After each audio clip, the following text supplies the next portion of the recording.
Welcome to Talk with Maria. Today we're exploring the future of food with Chef Michael Thomas. Chef Michael Thomas, thank you so much for joining us in the studios today. How have you been? Great. Thank you for having me again. You know, people live to eat. Is that, or we eat to live? Which one is it? I would think we would eat to live because Okay. eating provides us with nutrition and vitality. Wonderful. That takes us to the future of food. This episode is going to be about future of food and healthy living. I do believe Uber or the gig economy, which we want to say is the on-demand economy, had changed our human behavior. So the research is still being done on this, even with the work from home, is something new to us. So do you think that all the places that we order from gives us that sustainability to good, healthy eating? You always taking that chance. It's always that slippage of are they using organic, are they using non-organic oils or produce. So you do have that gray area that you have to trust the restaurant or the establishment that you're buying the product from. We talk about future. In Abu Dhabi, our last visit there, they spoke about the sustainability of the agricultural, the farmers, because farm fresh makes it important. And as much as everyone would like to be on top of the world doing all the stock market stuff, the farmers are our most important people in the world. Well, the future of food definitely depends on two aspects. Okay. One aspect is giving the consumer the knowledge that they need to make healthier choices. The other part of that is having robotics, having automation. Within automation, we can create a more sterile, more efficient environment for the farmers and more cost efficient for the farmers and the agricultures. So we can give you great organic product, biodynamic product for affordable price using robots and automation. That's going to help it to be more accessible and more affordable to the consumer who otherwise wouldn't get it in today's environment. Right. Are we looking at robots being farmers? Yes. There's very possible it's happening now with drones and automation in the fields. There's a lot of positives to this. One positive is we can have robots that can sense whether the food has been contaminated with E. coli or salmonella, so we can catch foodborne illnesses before they go out into the mass. Nice. Another positive aspect of this is we can also lower the cost of labor. And so you're saying that from that perspective, people can eat better, foods can get to tables quicker. Yes, and we can feed more people who otherwise won't have access to healthy food. Right now, the agriculture system is built on subsidies, which usually is usually corn syrups, chemicals that are put into the food to help to mass produce the food. So we want to make sure. See, I don't know who thought about all these chemicals, of inducing chemicals in food. To me, that's so dangerous. So the chemicals are really induced in food, started in the early 50s, basically because there's a preservative.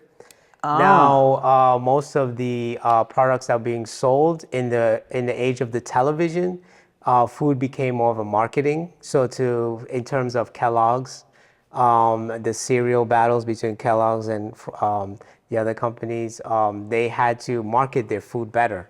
So they also had to increase shelf life as well. Right, and increasing the shelf life these days. I bought some apples recently, and I didn't have a chance to eat them. And they were there for, I want to say, over 5 weeks. Yes. But they still look red and rosy. They still look nice. I could see that entire film over the apples, and I was hesitant. Should I eat these apples or should I not? And ultimately, I decided not to eat them because I just couldn't understand how they were there for a whole 6 weeks.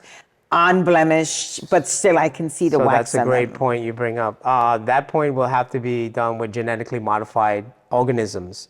So to extend the shelf life of the apple, they've been able to modify the structure of the apple, the composition of the apple, by introducing other components. So re-engineering the apple so it doesn't get brown. For example, salmon, wild salmon, we also create farm-raised salmon, so we can have salmon whenever we want. Accessibility. Is it different in taste? There Even is a though- difference in taste, yes. You can definitely tell in taste from a wild fish and a farm-raised fish in an aquarium. Right. Because, well, number one, when you're in the wild, you have different vegetation. You eat different types of crustaceans. Right. In the aquarium, you're fed. According to what? According to, Yes. they usually fed keratin and, fish food, which sometimes can have fillers in them as well. Interesting. Yes, it's the same thing with grass-fed, yeah, or the chicken that are fed with only organic feed. So yes, this is all meant to mass produce. So going back to the future of the food, it's if we have automation and robotics, we could be more efficient. So we don't need to add so much chemicals and fillers to create so much excess that we actually goes to waste. We can manufacture and grow food efficiently to what our needs are based on. This must be extremely intense as a chef when you put all of this information together. How do you feel about the way the world is turning? We feel great because we feel as though the world is turning in the right direction. Where if you're running a restaurant, you're a chef today, you have technology at your fingertips. You can make better decisions, healthier decisions for your customers. You can order things more efficiently for your restaurant to remain profitable and in business by reducing waste and slippage. We can also have a very much a connection with the supply chains and the local farmers. Technology helps us bridge all those gaps and makes the chef more efficient and more nutritiously based. The chef of the future will also be a chef that is very much efficient in automation and in software. With smart ovens, we use smart ovens where we can cook things to the exact temp and there's no burn in the food where we have to discard it. That will be slippage, that will be waste, unnecessary waste. We have smart fryers that fry the food to temperature without over frying it so the food doesn't become carcinogenic. We also have a software system that can run diagnostics on the menus to see what is selling, what is not selling, so we can formulate a menu that's efficient and is profitable. Imagine as a consumer in the future is the year 2050, Maria, and you're walking into your favorite restaurant and the chef already knows what you want that day, what your allergies are. You have a built-in database that the restaurant can access with your permission on what your likes and dislikes are, and the kitchen curates to you. So instead of you having the same menu as me, all the customers have different menus because it's curated just for you. It's a private and intimate dining because of technology.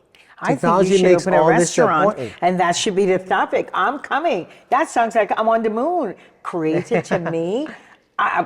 Listen, I think that Isn't would be it wild? exceptional. Why Yes. why do we all have the same menu? Why are we all eating the same food? I when have we're all no different? idea. We That's have why likes some and people dislikes. are heavy and some people are lighter. Maybe I like more salt than you. Maybe I like more spicy than you. Yes. What advice do you have for seniors that are home or caregivers that are putting together a meal for a senior at 80, let's say 75 to 100?